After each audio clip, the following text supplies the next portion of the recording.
Woodstock TV, New York. Yes, it's this Russian thing going on because of the hat. You know, I wear the hat, and it makes me want to speak with a Russian accent. I don't know why.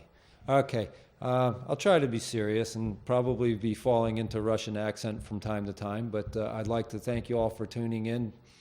And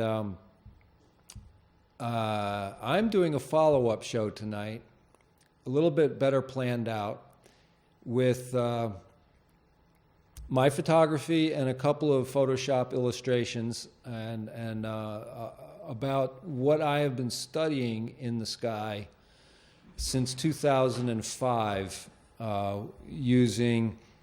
mostly using a 1970s era Konica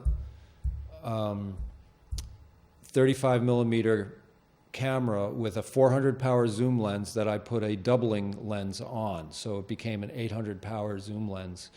And after about 3 or 4, maybe even as many as 5 years of spending hundreds, perhaps thousands of hours looking at the sky and photographing things, my camera was found missing one day from my car, and I've replaced it since with a digital camera, which just doesn't have these filters, it doesn't have the zoom, it doesn't have the kind of warmth and quality that the real deal 35 millimeter film does.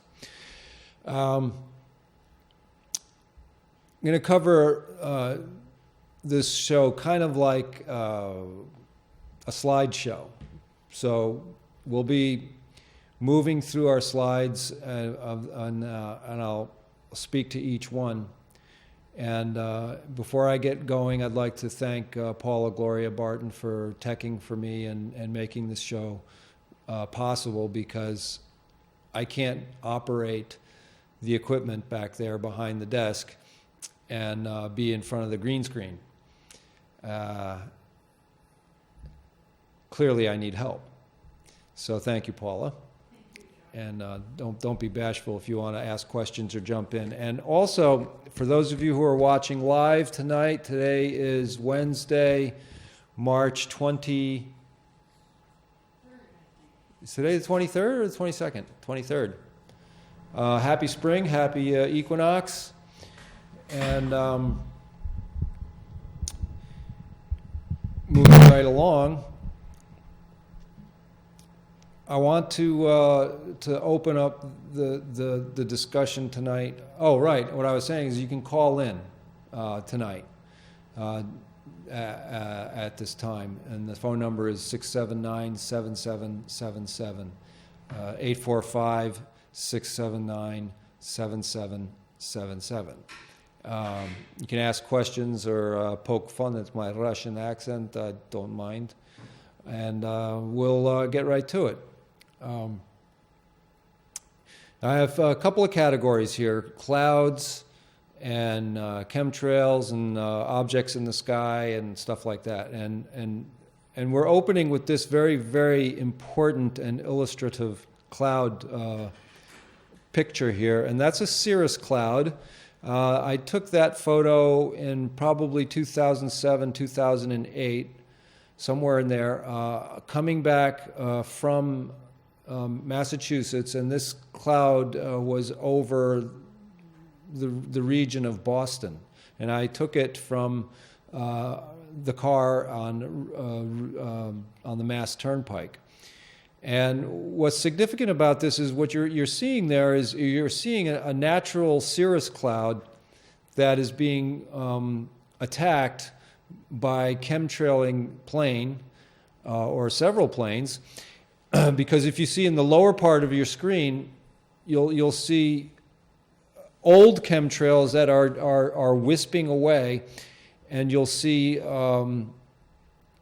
newer ones that are still have some definition there and the lower quarter of the screen. But more towards the upper left of the image there, you see a brand spanky new chemtrail, almost looking like a toothpick in shape and proportion. And if you can look closely at your TV, you'll even see the airplane, which is just looks like a black speck in the photograph. If I were to blow it up, you can actually see, or enlarge the image there, you can actually see the plane in question. But why I say this is a very important picture, besides the fact that you can see old chemtrails spreading out at the bottom of the cirrus cloud. Now, I call it a cirrus cloud because it is a wispy-looking cloud. We used to call them, when we were kids, mare's tails. And when you had mare's tails in the sky, we would say you had 36 hours till rain.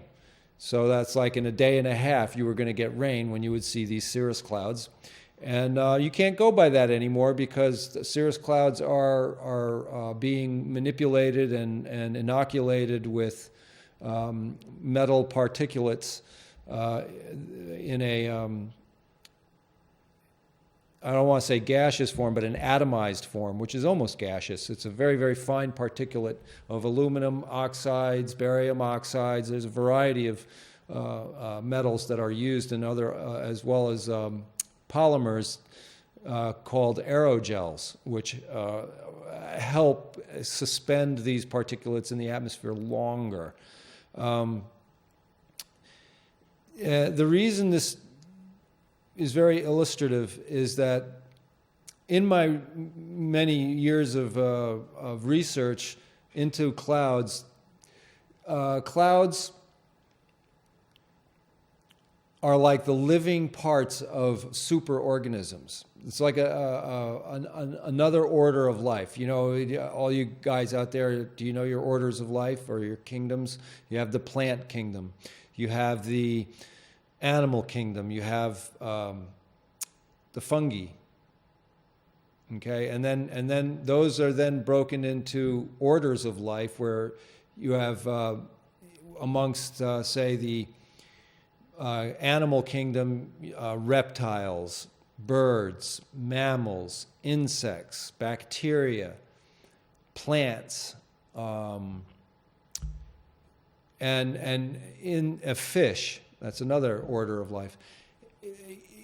The sky, we usually attribute birds to the sky as the living creatures of the sky, birds and insects. And the research I stumbled into, it's not my own, it's other people like Wilhelm Reich and Nikola Tesla, and amongst others, Trevor Constable. I really recommend y'all look these guys up and read about them. They're fascinating and amazing scientists of our age. Clouds are very much the living, visible living organs of a supra creature, a sky critter, is what Trevor Constable called them.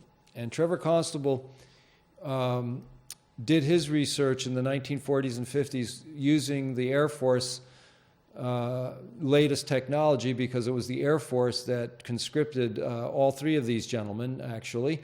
Tesla, Reich, and Constable were conscripted by the Air Force to study the atmosphere, because it is the interest of the Air Force to control everything in it, including the atmosphere itself. And what Trevor Constable found out is that there are heat signatures in the atmosphere that are huge. And he called them sky critters. They very frequently had a geometry about them. And now there we go. That's a lovely chemtrail there. And it's a great photograph to illustrate that it is not a contrail. Contrails don't wiggle and spread out like that. And but moving back to our living sky, see, this is a dead object in the sky. This is not a living cloud. Is it a critter? Yeah. No. No, this is a weapon, and it's probably all right. Now that is where we're getting into some nice business there. You can see the wispiness of a cirrus cloud, which is a living thing, and then you see the on again, off again squirt of chemtrail into specifically that little cloud. Well, that little cloud is actually part of a much bigger organism, but you know, these Air Force guys don't think that big. They're really concentrating on controlling the sky and everything that is in it. Okay. Now here's a really great image that I was scanning the chemtrails as they were spreading out, and in and amongst the chemtrails and artificial clouds that were formed by them, I picked up this object that at first I thought was a plane, but the more I examined it in my photography and I blew it up and made a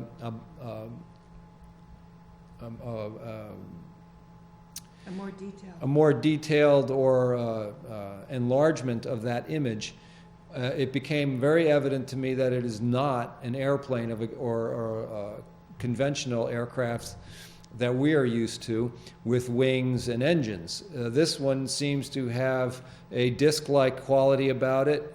It wobbled very quickly in the frame, since this was again, this is a mechanical photograph with real 35 millimeter film.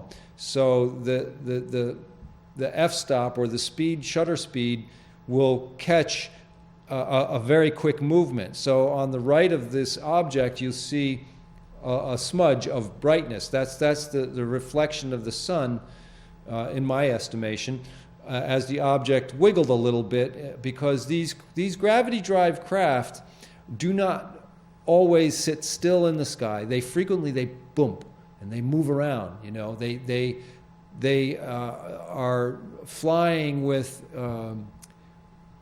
unconventional methods. I call them gravity drive, for lack of a better word.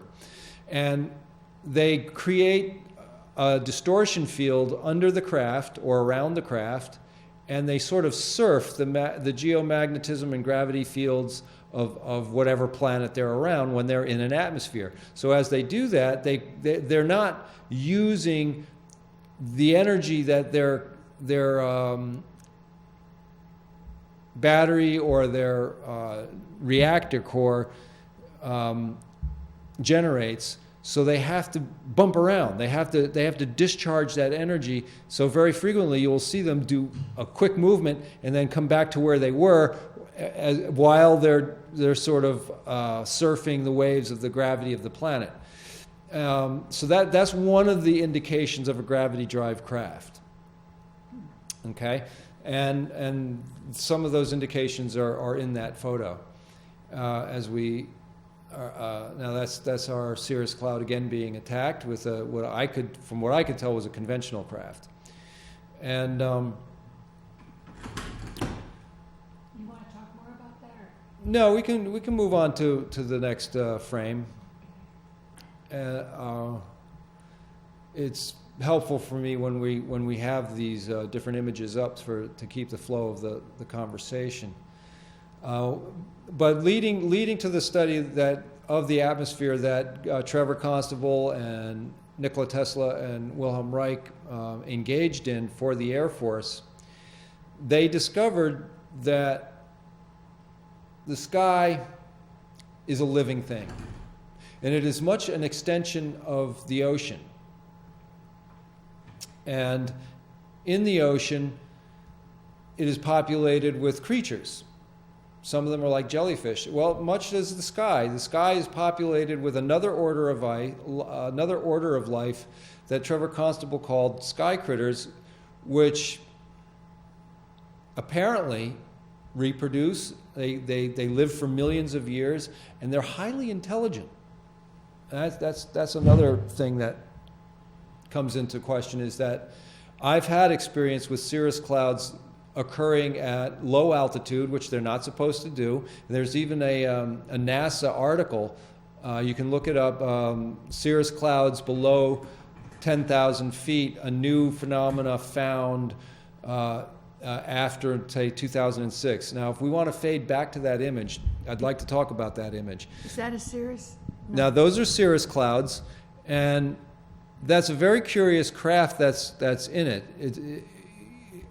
If I were to enlarge that object, which for the purpose of this show we can't really do effectively, so it's a tube. It's not really an airplane.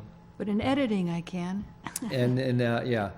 And you want to look at it? Sure. Let's put it back up. And it's seemingly observing the cirrus clouds around it. This was probably taken around 2006, 2007, over the skies over Sharon, Connecticut, Millerton, New York, and some of these in later years of my work over Woodstock, New York as well. And the nature of this cloud formation is not natural. And in here, over Ulster County and the Northeast in general, very, very few clouds are natural now. Almost all of them are byproducts of chemtrailing the cirrus clouds. The cirrus clouds then absorb the chemtrails and process it while they go through a metamorphosis of sorts. And the clouds become somewhat cumulus-like, but they're very flat and two-dimensional. They're not puffy and healthy-looking cumulus clouds. And that's one of the aspects of this kind of thing. Now, this was taken over Phoenicia, going towards the Phoenicia Diner a couple summers ago, and that's with my digital camera. I can't, like I said, the digital camera only has so much zoom. It doesn't have lenses that I can affix to it and increase that zoom power. But I call this X marks the spot. For those of you that really are convinced that chemtrails don't exist, I took that photo specifically to show that not only are they, putting lots of stuff in the atmosphere, they're kind of mocking us too, but they also do it to mark a portion of the sky, I believe, so that they can continue to bombard that area for whatever sky critter might be present that the naked eye can't see. Now I would be thrilled if I had the cash to go out and buy an infrared camera and take sky photos with infrared to see if I could capture some of those heat signatures and images that Trevor Constable did. And if you look at, if anyone wants to call in 679-7777, if you have an infrared camera, sure, 679-7777. Or any interest in sharing some of the chemtrail events you may have been witness to, because there are a number of people here in the Hudson Valley. In fact, there's a Facebook page which I find so interesting that I have as a favorite, and Facebook basically doesn't post anything that they put up on my page, even though I subscribe to their website. But yeah, Hudson Valley chemtrails is something to look into if you want to get a lot of information about local chemtrail activity. Now this is another shot, and again, it's probably very curious exactly what is making that chemtrail. It could be a plane, it could be no plane, or it could be a plane that's got a hologram of something else over it, or something else that has a hologram of a plane over it. But as you notice, it's going into, again, that wispy kind of cloud structure, a cirrus cloud. And you can tell by the nature of the cloud formation immediately in front of that chemtrail and below it is sort of a mottled look. It's kind of mottled and fluffy-ish looking, and that is an older chemtrail, and you can see that there's a very straight line going across the bottom of that sort of hazy looking cloud, because that's an older chemtrail that has spread out, and it spreads out in the direction, in the general direction of the wind at whatever altitude it is at. Atmospheric winds occur in all kinds of directions. So you could be having an east wind on the surface, and you could be having a west wind at 30,000 feet, or 20,000 feet. The atmosphere is got some complex stuff going on. And that's all right.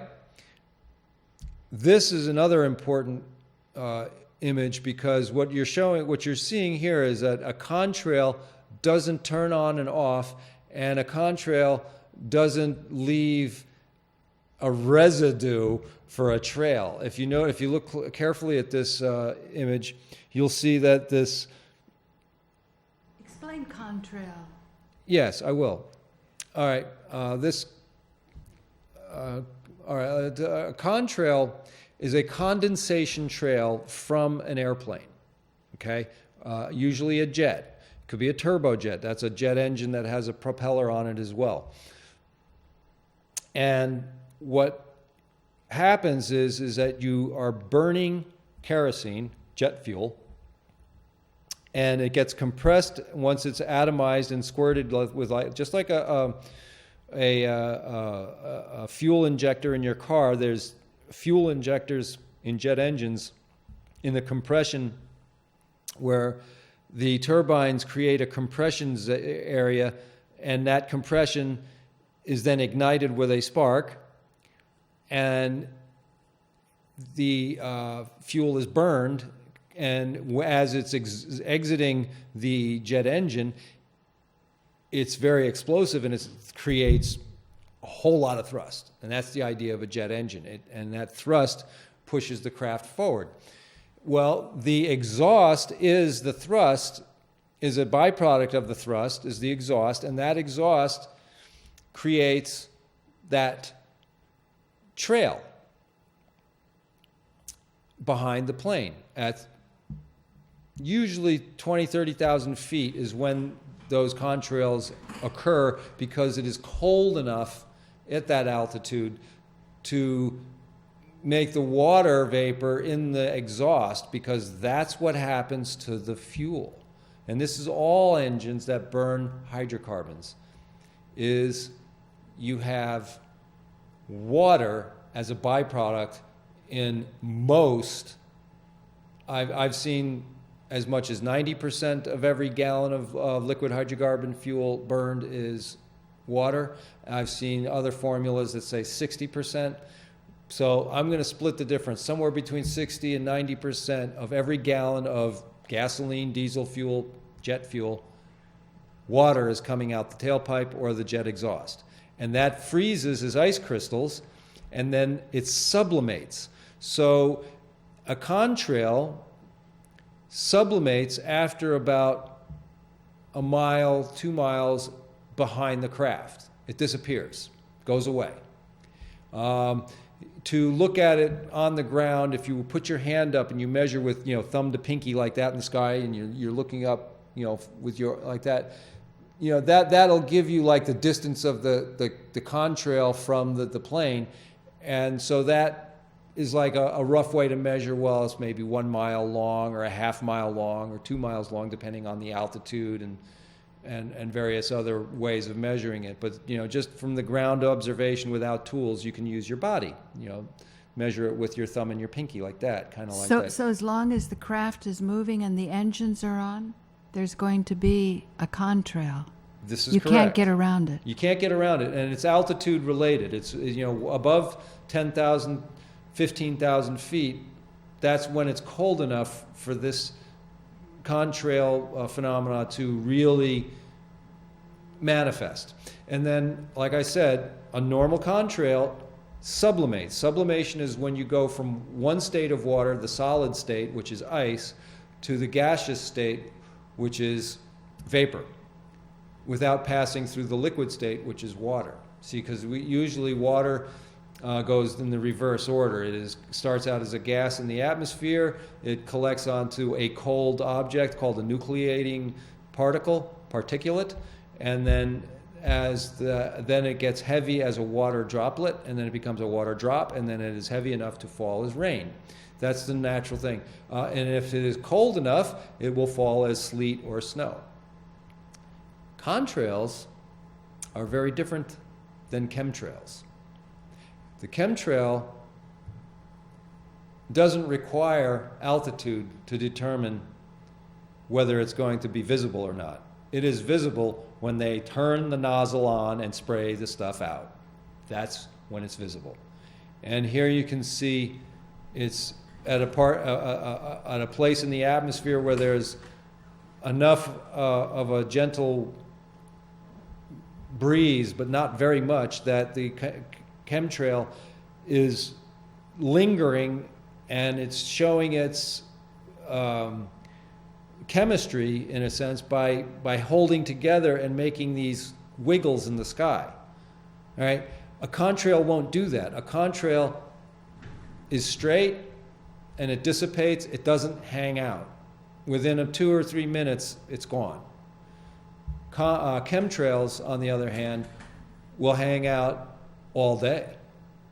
What about turning them on and off? You would be a contrail being turned on and off means turning on and off the jet engine, Right? No, I mean which is not recommended. No, I mean the chemtrail.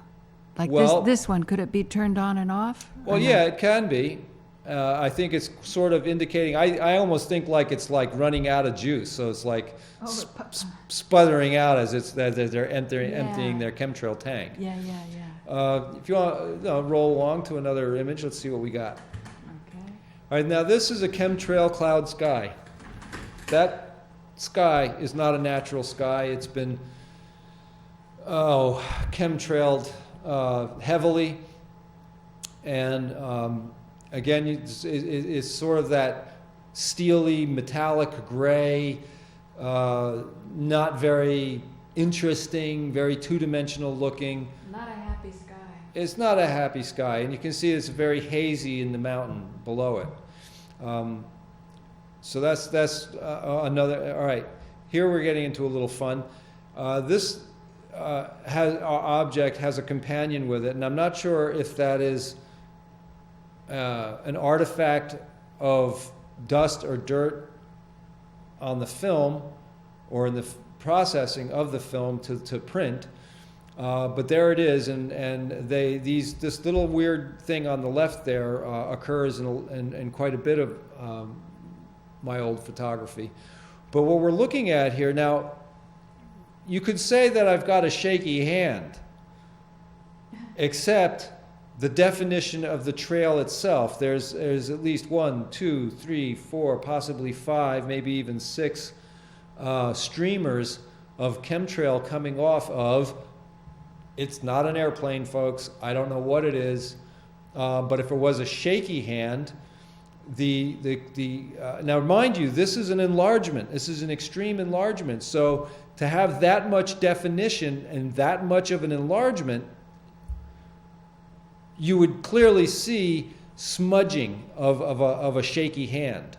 Okay, you won't have such clarity, and this is such a significant photograph because the one streamer that's to the left really separated from the other streamers. So you sort of kind of deviates away, so you can see a real good definition that this object is leaving behind very separate streamers. Now, what is that object? It could be a Russian. I don't know. I have no idea what that object is, and that's the whole point of this discussion. Let's keep going. All right. This looks like an ordinary airplane. This is scanned from a photograph, and the smudging that you see is probably scratching and stuff from the handling of that photograph when I was because it was very new, and I got so excited I put it into my scanner so I could enlarge it. This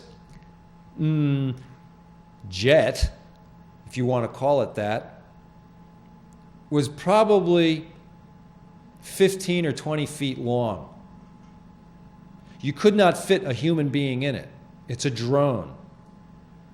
But the curious thing about it is it was flying over the town of Millerton at just above treetop level, not far from me. I would say within 2,000 feet or 3,000 feet, and it was about 500 feet high or less, and I could hear it, and it was just hissing. It was going,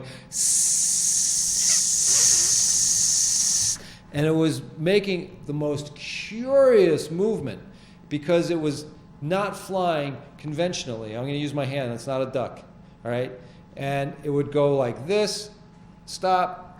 It would turn 90 degrees, go like this, stop, turn 90 degrees, do that. And then it was working a grid pattern, okay, over the neighborhood, and it was spraying a clear substance. All right?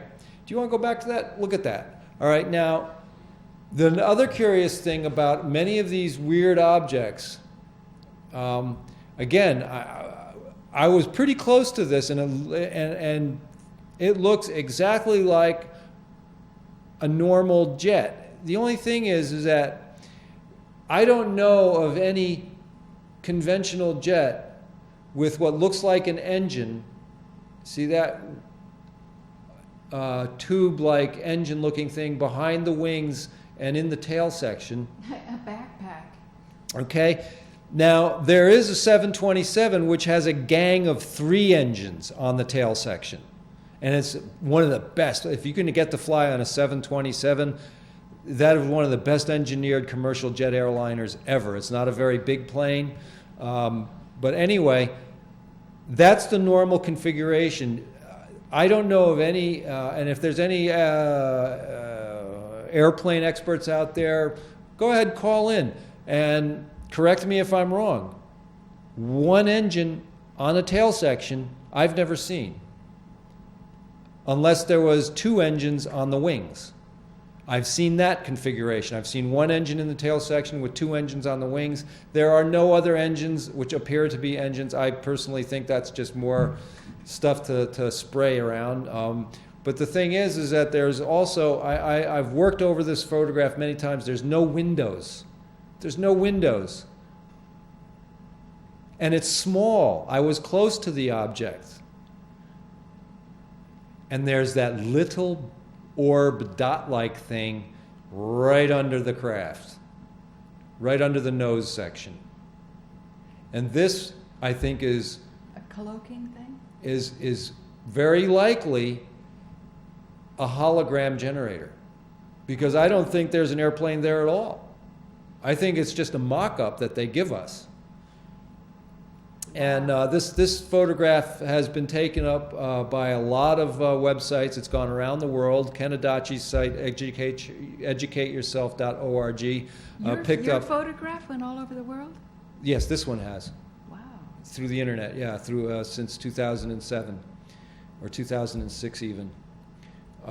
Because when Ken Adachi got a hold of this photo, he was like, "How did you get so close to this thing?" And I said, "Well, I didn't have to. It was close to me. It was right over our town. It was very close to the ground. It was only about 1,000, 2,000 feet away from me at about 500 feet up. And this was really a remarkable capture. And he was very curious about the orb, the little pin spot of light there, that little ball of light underneath the craft as well. And he did some research with it on his website. Let's see what we got coming up. Let's go to the next one. Now this is a great photograph. This is over Falls Village, Connecticut. This is going back to 2006, 2007. That is a classic chemtrail sky, and for those of you who like to look at the sky over the Ashokan Reservoir, you will see this an awful lot because they target our reservoir. And I think that they're inoculating the water with aluminum. And I want to talk about why aluminum oxide in the atmosphere is disastrous for our health. Because aluminum oxide as a nanoparticle gets into our nose, throat from breathing, okay? And once it gets up into the nose and gets into the sinuses, aluminum oxide specifically is very aggressive. It is like a weapon. It goes right through the blood-brain barrier and goes right into your brain, right into these areas that are concerned with memory.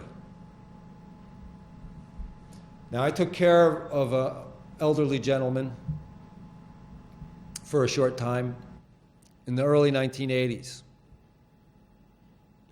And he had Alzheimer's. It killed him eventually. And what we discovered in all that research is that every brain biopsy of an Alzheimer-related death had high or elevated levels of aluminum. And they are spraying this stuff in our sky almost every day. Now, what's also important about this, you can see this, you can see the older chemtrails spreading out, you can see the new ones that have just been laid out, and then you can see the general haze and what I call schmutz in the sky that has almost like a test pattern in it, a herringbone pattern, and it's very subtle. It's in the quadrant, in the upper left quadrant of this image on screen here. You can see a very subtle, very regular way herringbone patterning to the haze. Can you see that, Paula? Yeah. All right, comes up on screen. Great. All right, that is by some reckonings, and I agree with this reckoning, caused by HAARP. HAARP is high altitude auroral research program or project, and this is a frequency directed energy beam weapon, and it attacks the ionized sky. Ionized, well, you have the ionosphere, but you also have in this case the lower portions below the ionosphere is the stratosphere, which is where much of this activity takes place. And these radio frequencies or directed energy frequencies organize the sky in this herringbone pattern, and they create pressure systems artificially by heating these metal elements in the clouds. And then that will in turn do a variety of things, perhaps move the cloud or create a high pressure system and create a lack of rain, or you have a thought there?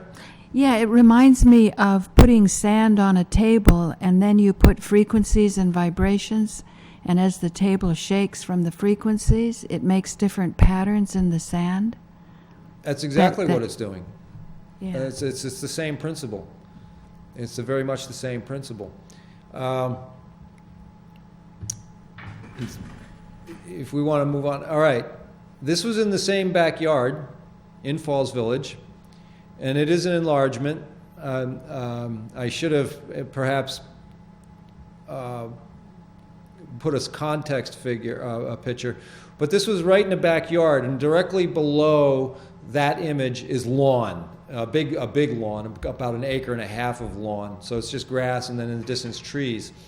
And what's interesting about this is I just had a funny feeling and turned and took a picture without seeing anything. Something just said, take a picture. And I took a couple of pictures, and this is one of the images that came up. There is nothing else there. It is just these two white squiggly lines, or like two little noodle-like lines. So there was something in the backyard, and the altitude, I would say, was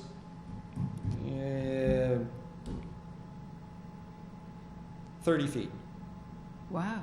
It was very close to the ground. 30 feet. And the object was probably 100 feet away from me, or 200 feet away from me. So that's not even a zoom. I was just taking a local picture, and then, but for the purpose of this image, I enlarged it enough to get the ground and the trees in the background and stuff out of the way, just because I wanted to exercise some contrast and is brightness and contrast. Imaging or adjustments can bring out more detail sometimes. But this is actually unfiltered, unmanipulated. This is the raw image, just as it came out on my 35 millimeter film. Okay, we saw that one. We can move along. All right, well, I guess we're going in the other direction. Okay. I think I need a new chapter, a new folder. All right.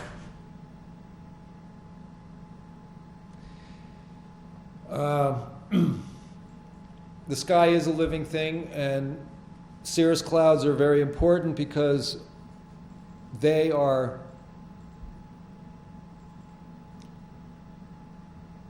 intelligent creatures that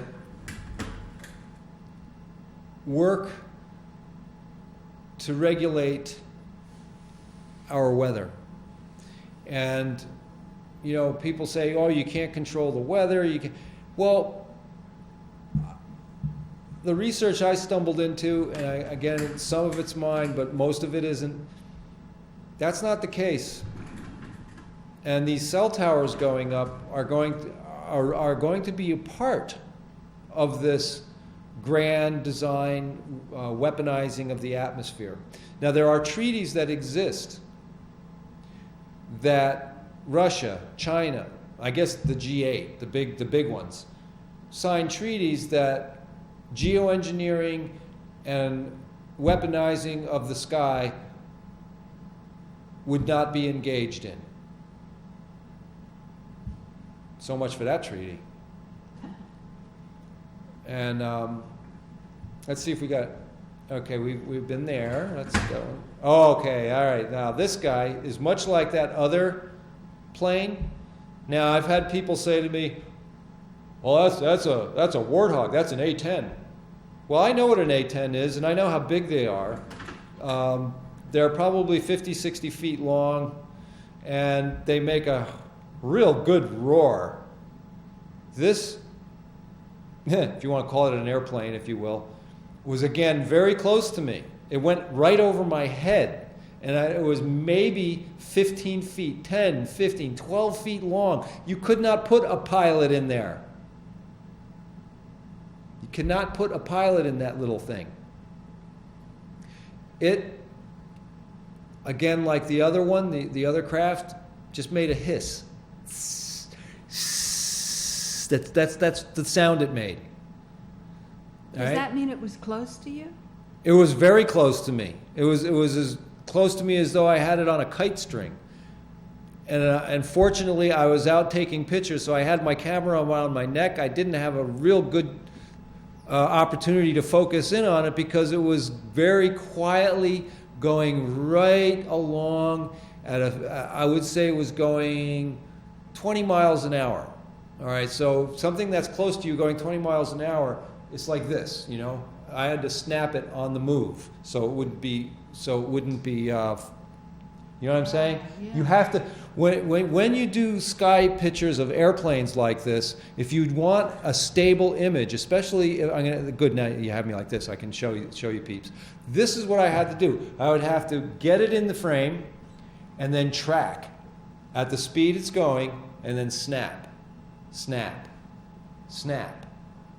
And if I got 3 or 4 or 5 snaps, 1 or 2, and as I got better, 3, would be usable photographs. They would be good. They'd really capture a clean image. So I only had 2 opportunities with that one, and those are the images that came out. They are not perfect. They are not absolutely wonderful, but they show enough detail to give us an indication that it's not a normal airplane. If you want to go back to that image, please. Yeah. And I'll explain. The upper image, let's start there first. First of all, let's look at the tail section. What the heck is going on there? All right, now they look like panels, okay? So there are like these panels this is not a conventional tail section, and those are not engines because it didn't have engines. Okay, it had these bulky packs on them. It's like cancers. Yeah, and if you look at the midsection between the flaps, which are very evident in the lower part there, you can see these flaps, all right, that are coming off of, and if you go back to the upper section, that's not a conventional engine of any kind. It's kind of a different kind of a structure. It's like a balloon airplane that a clown would twist for you. No, this was a metallic craft, and the wings weren't very swept, because I think the wings are part of the delivery system, because there seems to be holes underneath it.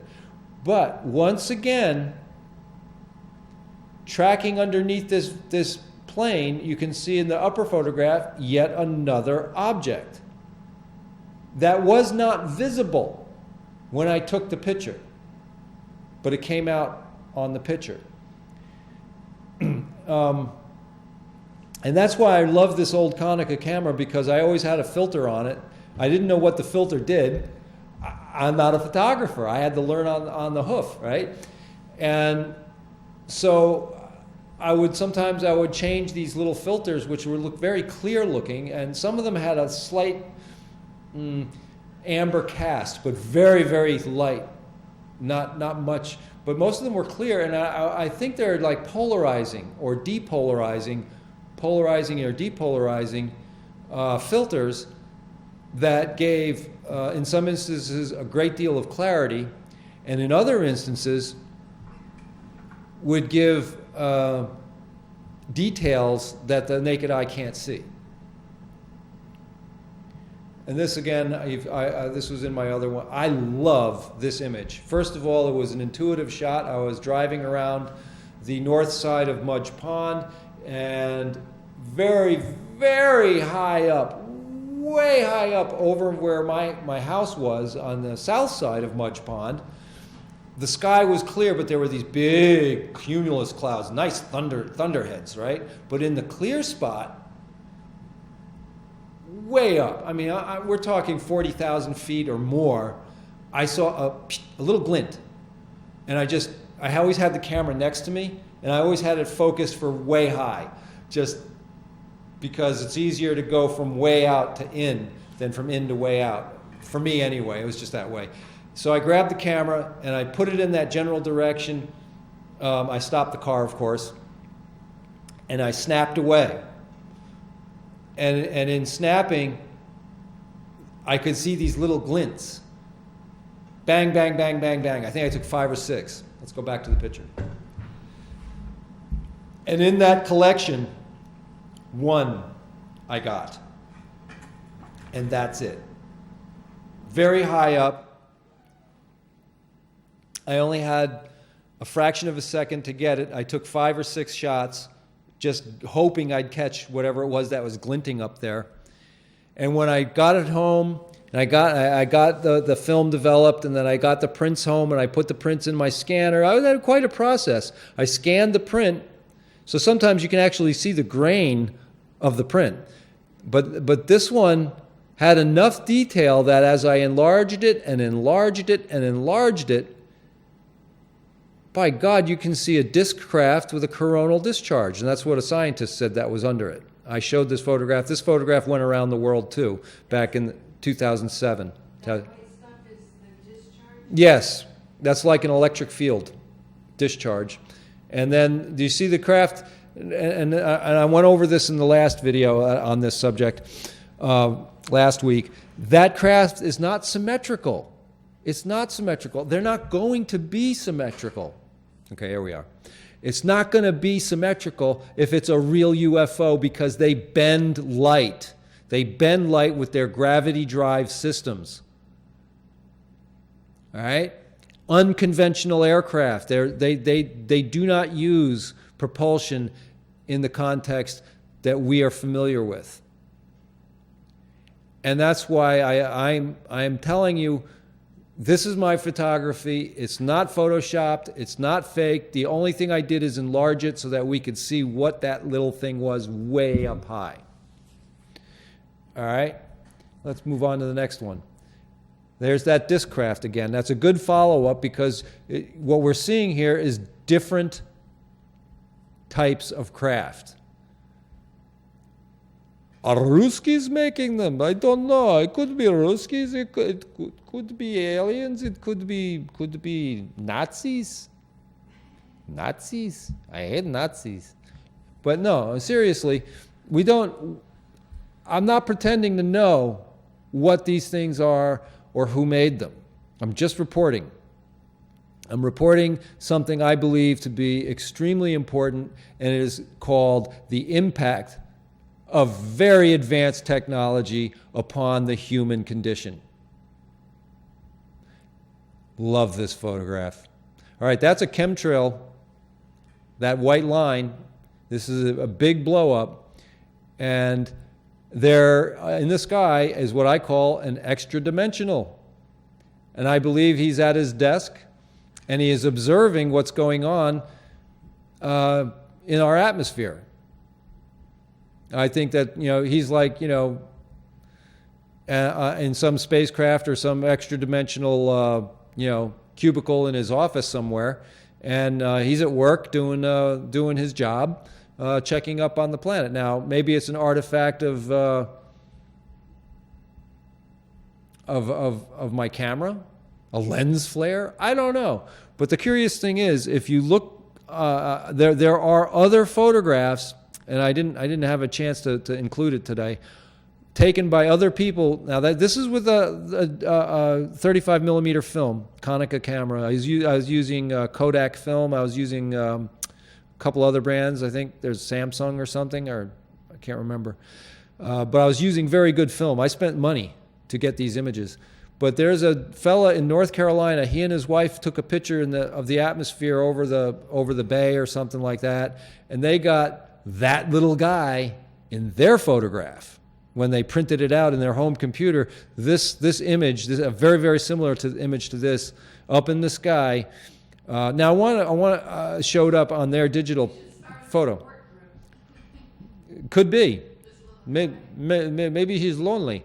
But what I want you to notice though is what the scale would be. Now that would be like, a chemtrail or a contrail, if we're going to go there, which, is going to be some, say, 10, 20 feet. All right, say that image there, that white thing is 20 feet from bottom to top. From side to side, left to right, it goes on for thousands of feet or more, miles, many miles. All right, so that guy's head, if that's his head, if that's what it is that we're looking at, from our perspective here, it's got to be from chin to forehead 20 feet high. What kind of a being is that? He would be a giant if his proportions were similar to that of a human, right? Your head's 1 foot, my head's maybe 1 foot, and that's 1/6 of my proportion. I'm 6 feet tall, so we're talking about something that's 80 feet tall.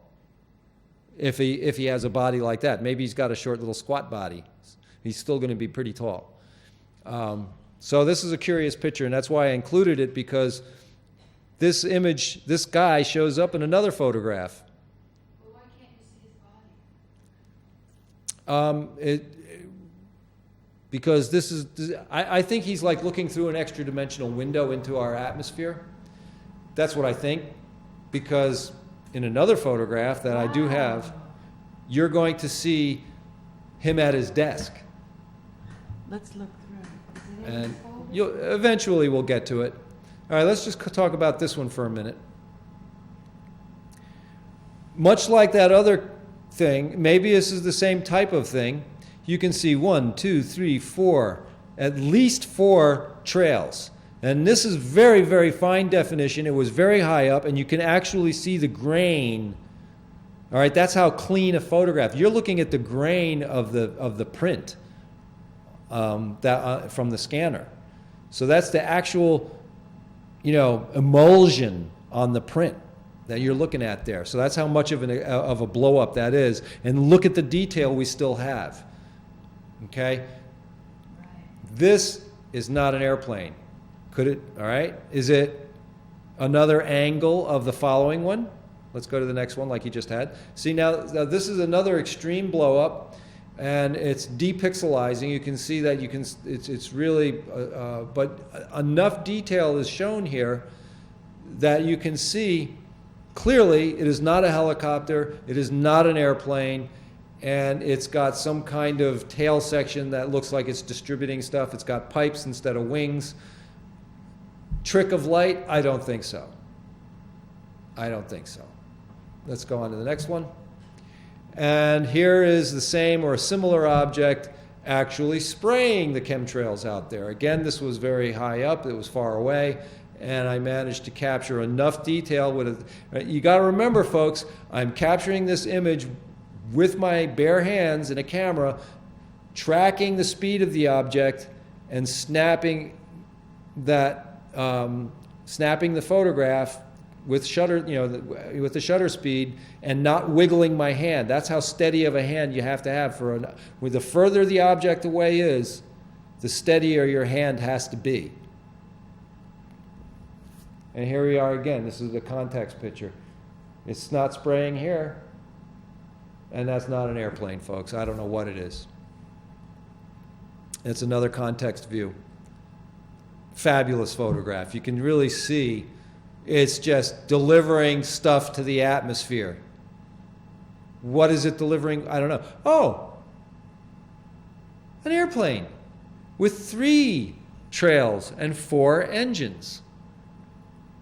Now I want you to look at that for a second, and Paula, if you would you go backward one? Can you go backward one? This is not an airplane. Let's go to the other one. This is an airplane. Similar height, similar distance. Oh, but three things on it, huh? See what I mean? 1, 2, All right. 3 main things. I'm sorry to torture you people, but I want you to really understand what we're looking at. Hologram, huh? Yeah. All right, let's move on to the next one. I just say that because it's on that airplane. Yeah. It doesn't synchronize with the trails. No. Whereas on this one, You can clearly see. Yeah. it's coming off an unconventional craft. Absolutely. All right. I love this one. I call this a gravity drive tube sprayer.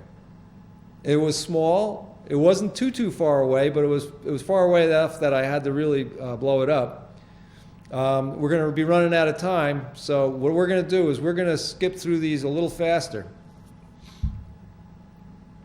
I call this a no plane. There's no plane in front of the trail, and it has a little visitor up there, and we don't know what that is either. It seems to have a shadow on it, so I'm beginning to think that must be a pollen or something that got onto my processing thing, but it is kind of cool looking. Unless we all live in a petri dish. Unless we all live, yeah, right? So again, no visible airplane, just a dot, and then 3 trails. Moving right along. No airplane at all.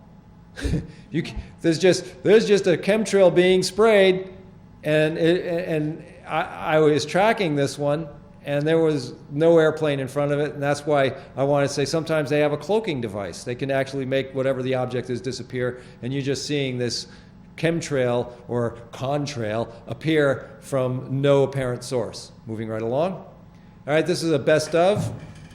These are all completely weird, unconventional things. And in the lower right-hand corner, I was maybe 30 feet away. I had to run to the car, get the camera, run back to the backyard, and snap pictures of that red object that to me looked like metal hot dogs tied together.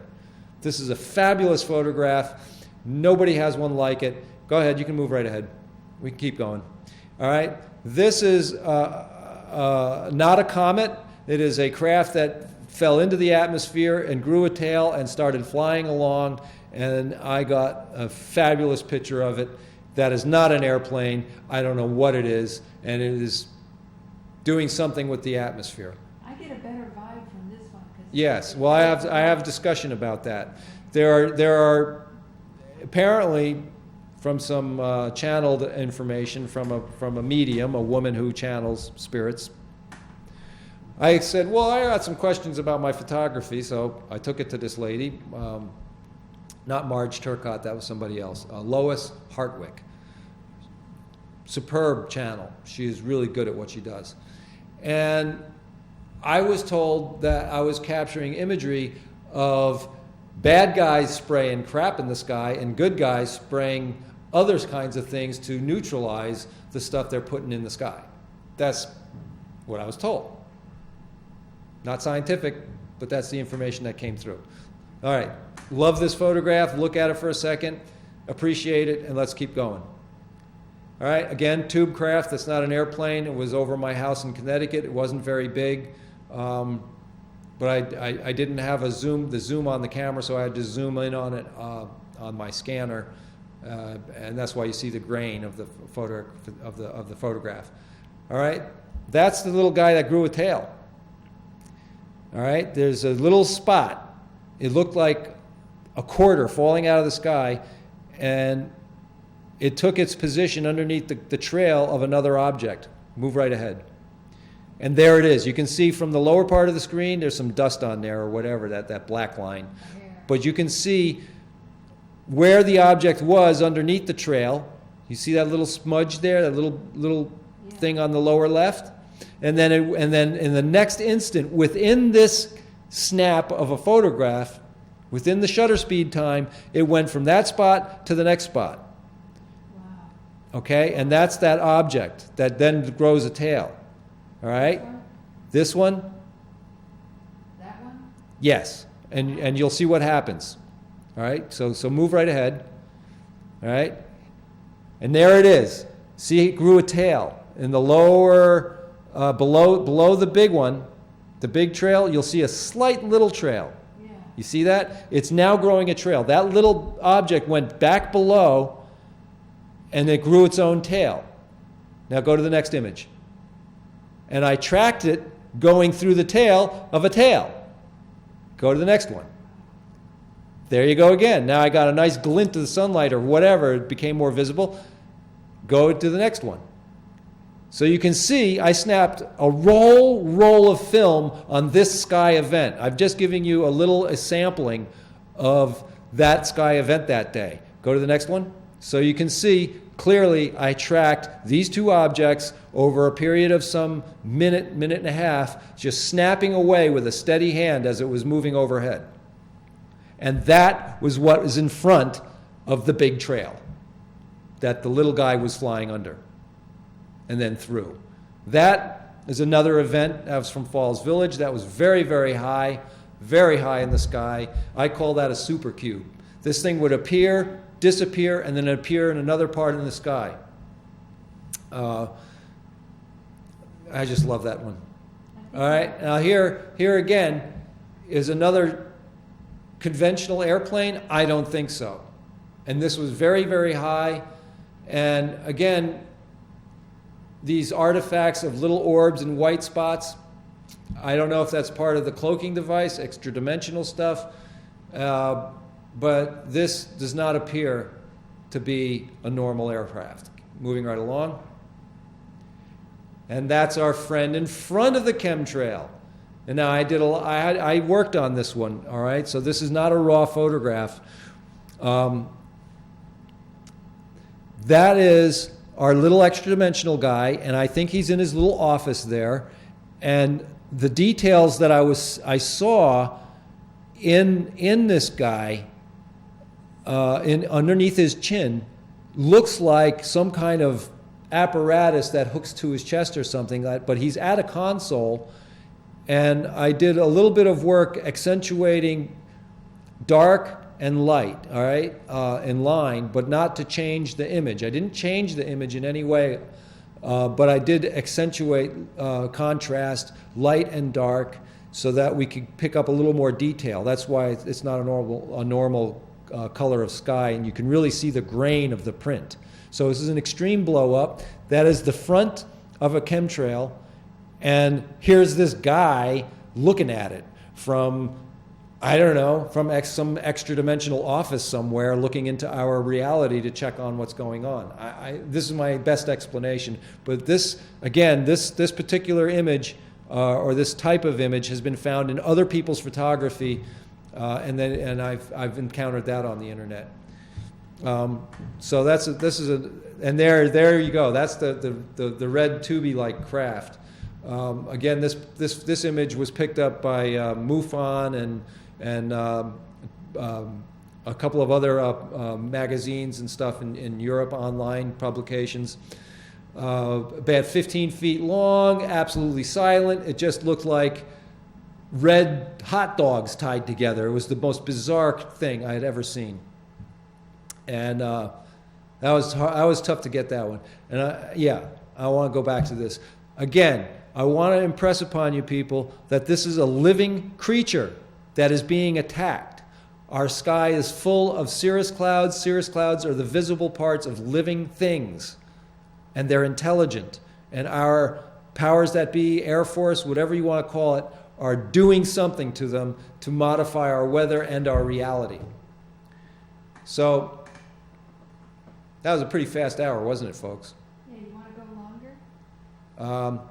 Do you mind? No, this is good. All right. So that's a tube craft. We're going to go a little longer. This is Woodstock Access TV. What are we calling ourselves? What's our official name? Just Woodstock TV. All right, Woodstock TV. It doesn't get more Woodstock than this. I think maybe today it's Woodstock TV with some guy talking bad Russian accent again. I don't know. It's the hat. The hat makes me think Russian. I don't know. The glasses too. This is my UFO glasses. Right. This is so I can see in the bright lights of the studio. Right. All right. So again, non-conventional craft. What the heck is that?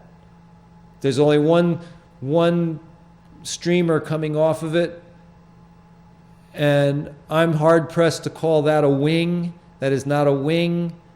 There's not even a tail section. It is just a tube floating in the air. All right? This is high technology. High technology that we don't know anything about and what it's doing or who's doing it.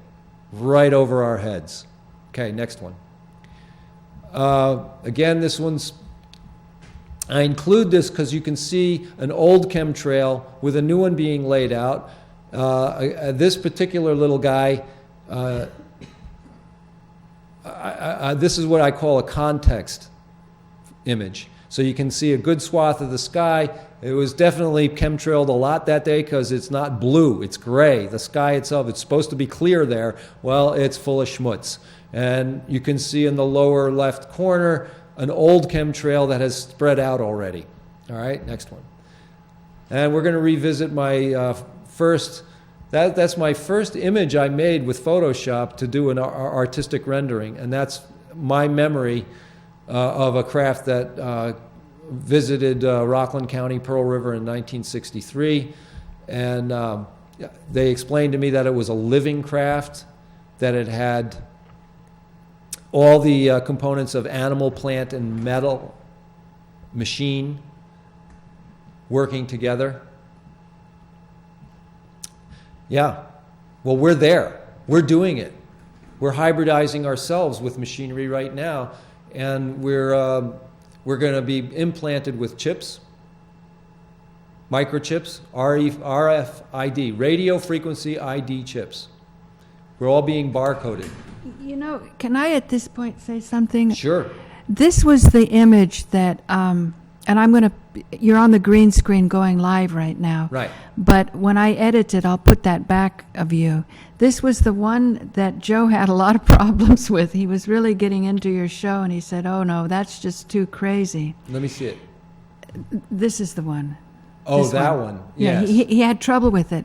I'll put it on the editing as we discuss this. I see. Okay. But I'm realizing now, because I read the entire Apple computer agreement, license agreement. It always says, please read this first before going any further, before agreeing. And nobody does. Nobody right? does. They just click because they go, what the heck? There's a monopoly. What can I do after 20, 30 years of being an Apple customer? I'm not going to quit now. Right. So as I started reading it, and really reading every single word, because I'm having a lot of problems with hacking, and I spend hours and days with Apple senior advisors, I realized it's really all about something called Apple Pay, which I predict is going to be bigger than PayPal. Even though you think PayPal got out of the box years before, all Apple Computer has to do is get jurisdiction over your IP address.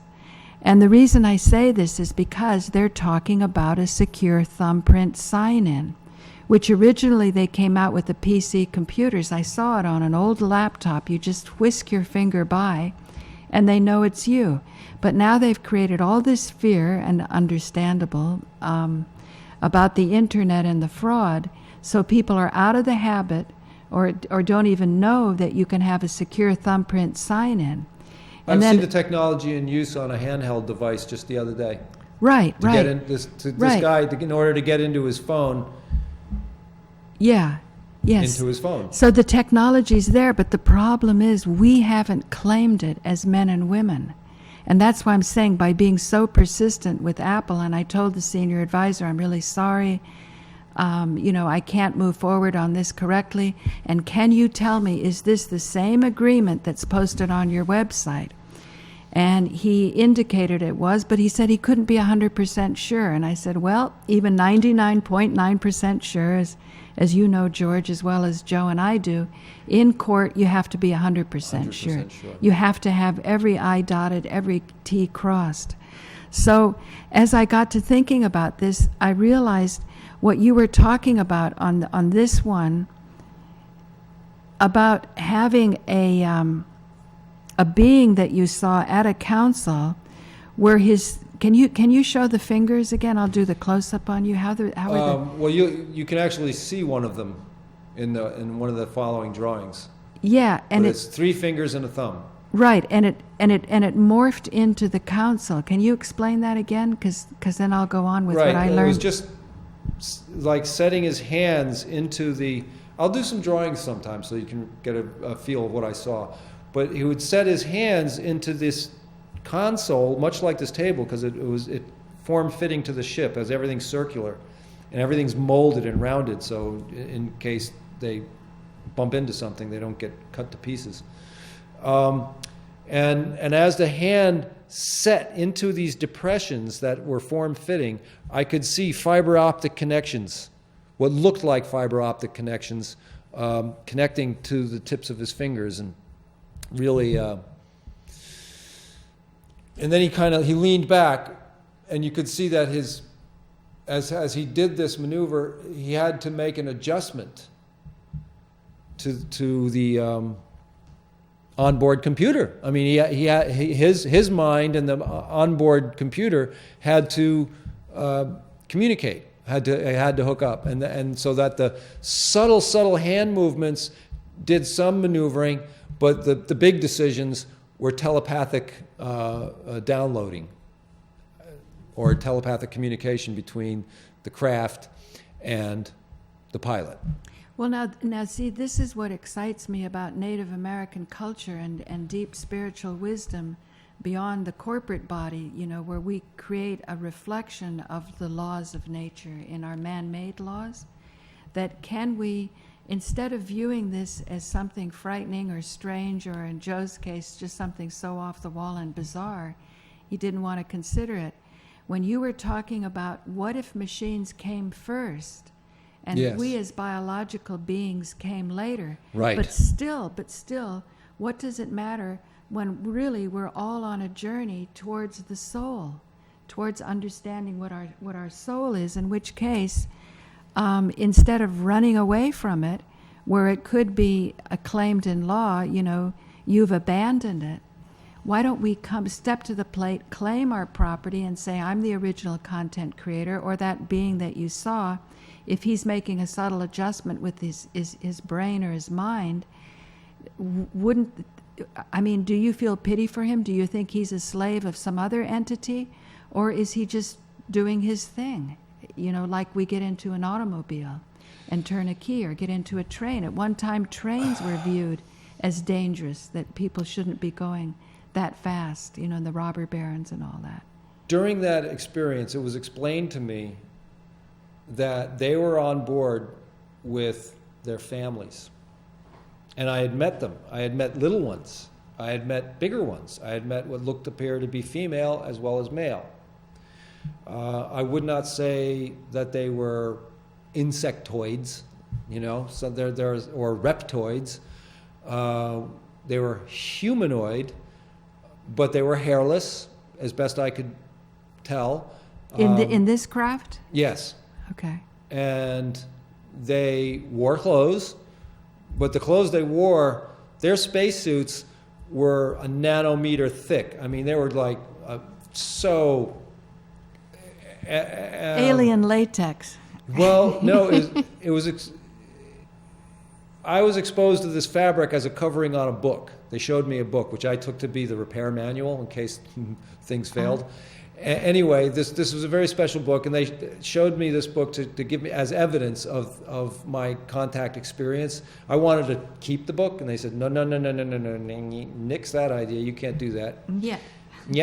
Yet. So,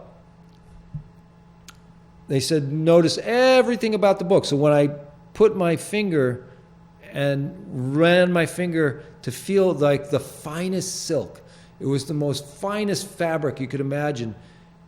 And it was just a sort of a solid gray, metallic gray color. But as my finger went down, do you ever see like in a boat going up the Hudson and it leaves a trail, in the water? Yeah. Like that. It left a trail behind my finger, and all these rainbow sparkly colors came emanating off in that sort of liquidy looking trail behind my finger. And I described this to Dr. Semersong, a scientist friend of mine, and he goes, what the hell? We've been trying to invent something like that. It's called crystalline chainmail. It's a nanotechnology. And here I had already seen it and was describing it to him. He goes, where'd you see this stuff? I said, well, yeah, didn't really want to tell you that, but I did anyway. And he took it on board, And this is the fabric that I believe that they were wearing, is crystalline chainmail. So it's incredibly strong, incredibly durable, and it's a metal crystal fabric. And there he is, 3 fingers and a thumb. Oops, just a second. And the console that the pilot was at would be where his hand is sort of going flat. That's like everything was molded and round, and light was everywhere inside the craft. I couldn't determine where the light was coming from. And on the other side of him there was the center of the room. I call this the engineering deck. This was the middle deck. Actually, the pilot was in the deck above that. There were 3 decks. There was the control, the bridge, the command and control deck, which is the top of the craft. The middle of the craft was where where this device was, which looked like to me a three-dimensional hologram representation of our universe, or a portion of it. And then below that deck, which I call the cargo bay. It does look kind of biological plasma-y. Yeah. Not hard and metals and, a lot of molded screws. forms. Everything had curve to it. Everything had organic feeling to it. But there was very, very definitely machine consoles, there was computer-looking, displays, and in this clear covered thing. That's where they brought me to. This is the garb of, say, of one of the craft mates. Okay, not the leader. Okay, the leader wore a tunic of some kind, a white tunic, but everybody else had this sort of same gray. They did have a kind of shoes on, form-fitting, very tight-fitting clothing, and they were very delicate looking, as you can see. Is this the same being that your brother saw but was terrified of?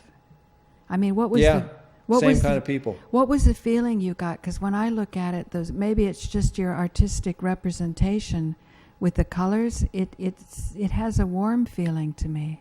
I didn't want to leave the craft. I said, "Don't put me back down there. I can't." I didn't. Our world is screwed.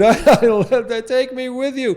And they said, "No, we can't take you with us because you die in our world, in our environment." And I asked, I said, "Well, how am I on this ship if that's the case? Because I can't breathe what you breathe, or I can't be in the same." And they said, "Well, we have a way, a technology of creating your environment from Earth, duplicating your environment as an energy field around you." So I was in my Earth environment, air and gravity and what's, life-sustaining for a human being, as an energy field that was about this far around me, all around me. So I could breathe, I could be on their ship, but I didn't have to worry about my safety. That was kind of how that worked. But your brother was frightened and you weren't. Well, yeah, he freaked out. He was taken onto the craft right through the wall of the house, and he described it. He said, "I could feel either I was passing through the wall or the wall was passing through me, but I could feel it." And he was about 12, I was about 3, or he was 10, and I was 3, and he was 10, and he freaked out. He just could not accept the experience, and it freaked him out, and they had to put him back into the house. So he was on the craft, and he had to go through those tentacles. And he saw the ship from the side. I saw the craft from below. So he had to come in, and he said going into the craft, through the side wall of the craft, going past those tentacles was terrifying. It freaked him out. It's the only way I can put it. So they put him back in his room, and he ran downstairs and started a fire in the fireplace at the old house, the homestead in Rockland County, and stared at the fire for the next day.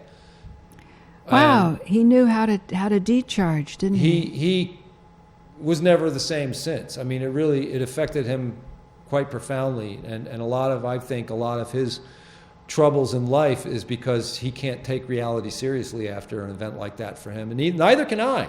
I mean, I have the authority structures of this planet are so corrupt, right, from the advanced information I got from these beings, that But they were more patient with you because I didn't know fear is what they said. I didn't know fear yet, and the shape of my mind. Right. And boy, did I ever struggle with that for 45 years. Right. It's only been the past 12, 13 years I've really understood what the shape of my mind means. What does it mean, George, to you now? What it means to me is there's a thing called non-particle physics. There's a thing called sacred geometry. And sacred geometry is best defined as, in nature, you have certain formulae. One is the Fibonacci curve, right? 1 plus 1 is 2. 2 plus 1 is 3. 3 plus 2 is 5. 5 plus 3 is 8. Okay, that's a progression, and in that progression, if you do it as geometry in form, you get this beautiful nautilus shell pattern. That's exactly what a nautilus shell exhibits, is the Fibonacci curve. It's the Based on mathematics of creation. math is expressed in nature. Nature is expressed in math. This is true. So, in trying to struggle with that statement, the shape of my mind, not knowing fear, that made sense. I was 3 years old. What am I going to be afraid of? I don't know enough to be afraid. Right? But the shape of one's mind is a geometry of the non-physical. Now, what does that mean? Take your emotions. If emoting love, that's going to have a construction as a shape of the non-physical. Well, how can the non-physical have a shape? Well, let's go back to sacred geometry. The master architects of ancient times understood that you can shape attitudes of human beings by the edifice you build. So when you go into a cathedral or you go into an old temple, you're going to be lifted, those spires and those arcs way up high and this big, this gives you a sense of smallness of yourself in compared to the greatness of the edifice, which is a representation of the God, or corporation. awe of creation, if it's trying to imitate, art trying to imitate creation. Well, it could the be sacred that too, geometry because designers, the guys who use those principles are more interested in mind control. They're more interested in shaping your thinking. Well, take, for example, when I first walked into the public access studios at 537 West 59th in New York City, I had that kind of breathless feeling of awe, like going into a cathedral, or like I remember looking at the Grand Canyon. It surprised me. I saw it before I thought I was going to see it. Yeah. And it takes your breath away. Yes. And going into a cathedral or some, monumental work of art like that, it duplicates that.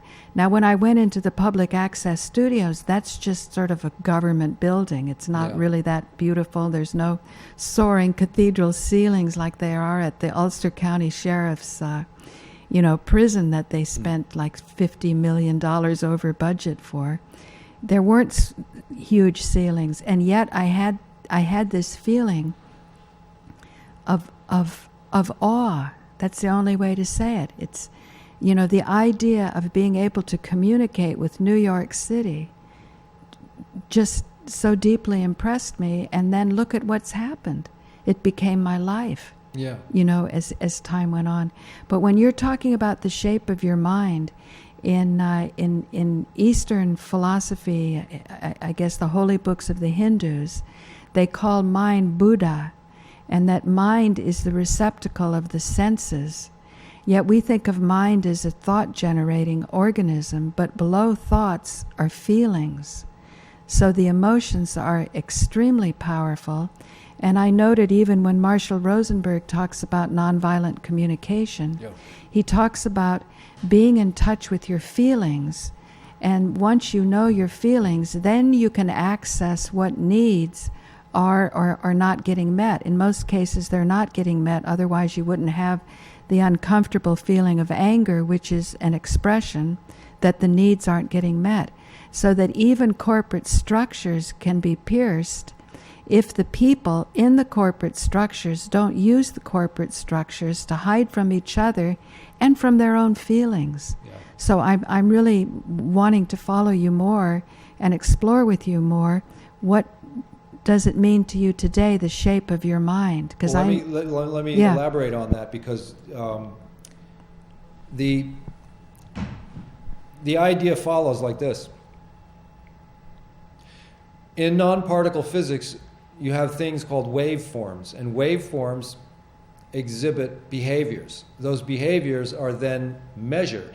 They measure those behaviors and they can graph it out. So this then begins to put form to the invisible. You see?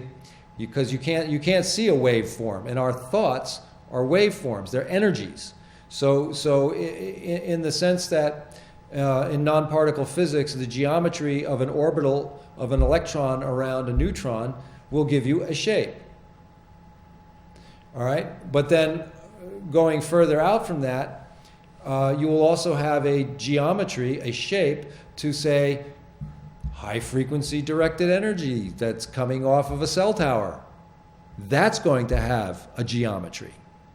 So the emotional construct that we build, when you, for example, Paula, when you fall in love, do you feel it here in your head? Do you feel it in your heart? Which a lot of people say, oh, I feel it in my heart. Or do you feel it in your gut? Yeah, right. See, I feel it in my gut. Right. I feel it in my center. Right. My Right. center isn't where my heart is. My heart is a whole nother animal. It feels, and in space, your heart is a time and space machine. Everybody's heart anticipates a situation well before it happens.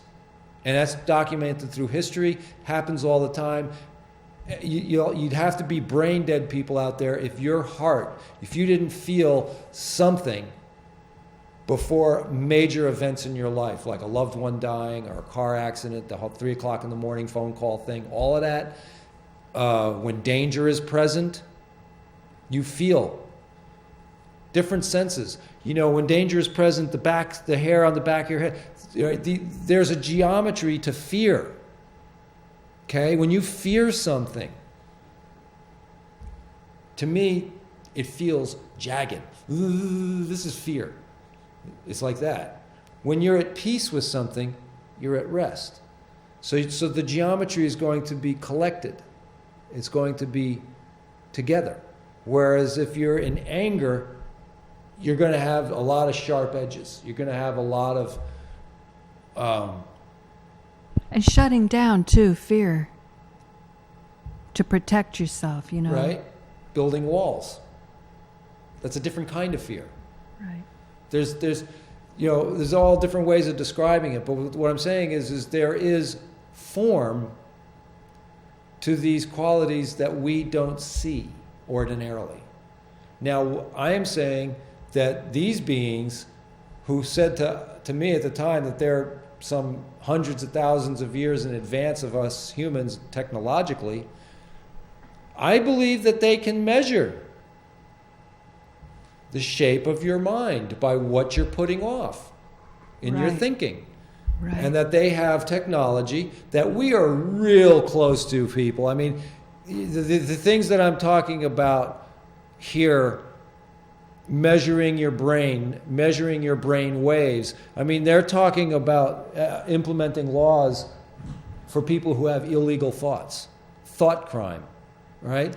All my thoughts are copyright violations. That's a song someone, friend of ours, wrote. This is where we're going.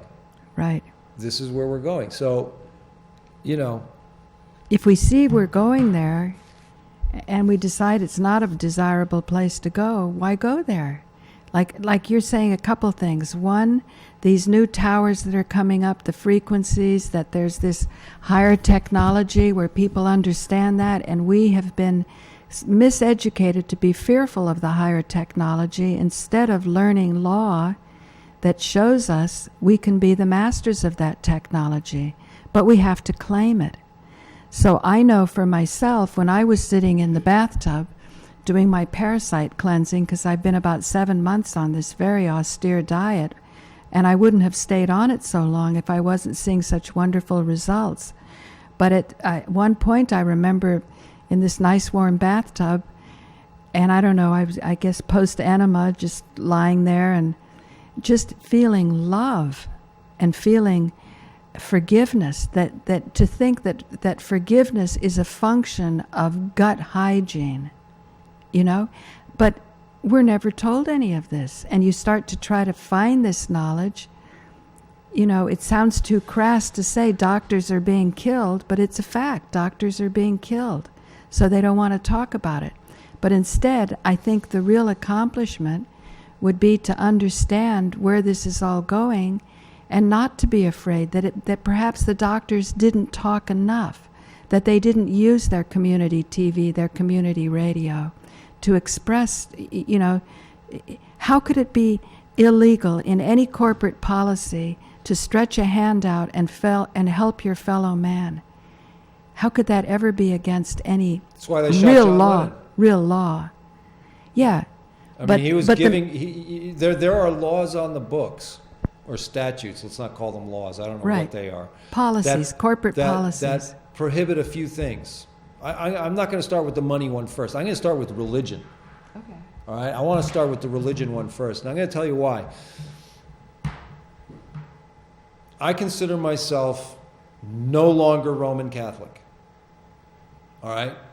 I walked away from the Roman Catholic thing when I was 17.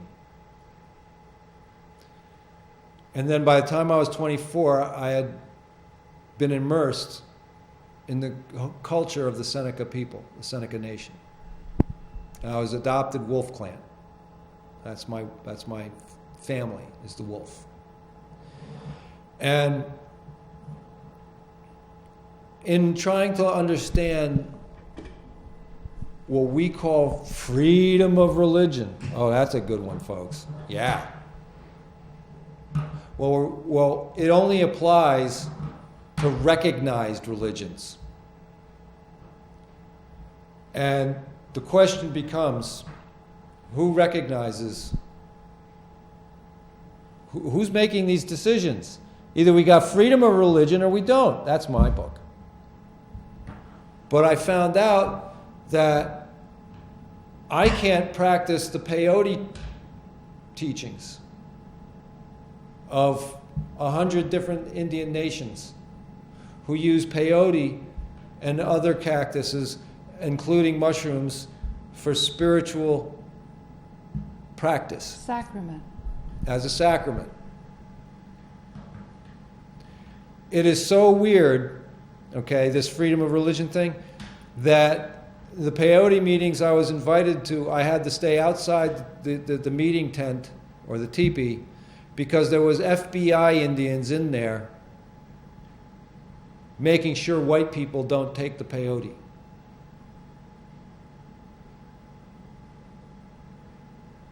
My spirituality went Native American. That's where it went. My evolution went from Roman Catholic to Native American. That was a choice. It was a cultural choice. It was an ethical choice. It was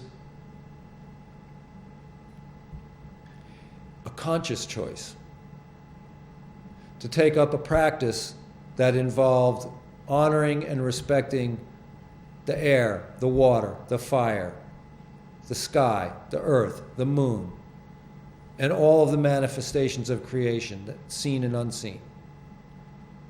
Okay, that is not legal, because knowing who you are in your environment is cosmic law. Knowing your place in the world, knowing your place as a species, knowing your place as an individual, and knowing difference of right and wrong is prohibited knowledge in our freedom of religion, so long as it's a recognized religion. And then they're going to get into outlawing religions because they're radicalized, like Islam. Or ethnicities and such. You know, the whole race card that they play.